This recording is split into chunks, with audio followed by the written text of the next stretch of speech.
Si intentas abrir Clair Obscur, Expedition 33 y el juego se cierra, no se abre, no inicia o aparecen errores.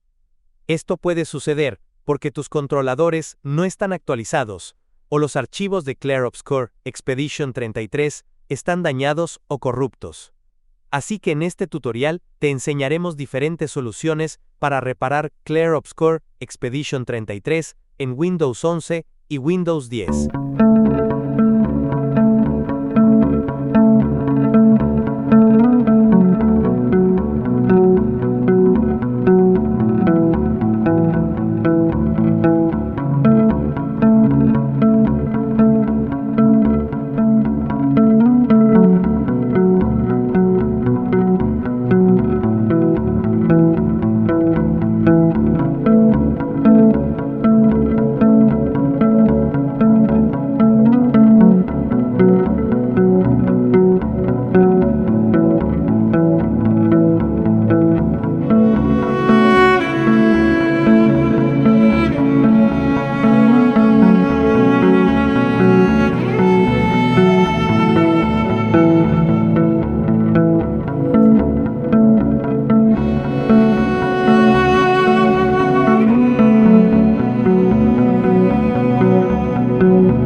Abre tu navegador y busca la descarga de la aplicación NVIDIA. Haz clic en el sitio oficial de NVIDIA en los resultados de la búsqueda.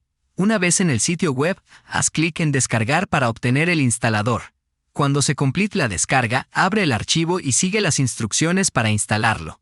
Acepta los términos y condiciones, y la aplicación se instalará automáticamente en tu computadora. Cuando se te solicite, elige entre Game Ready Driver o Studio Driver, según tus necesidades, y haz clic en Siguiente. Finalmente, haz clic en Listo. Y eso es todo.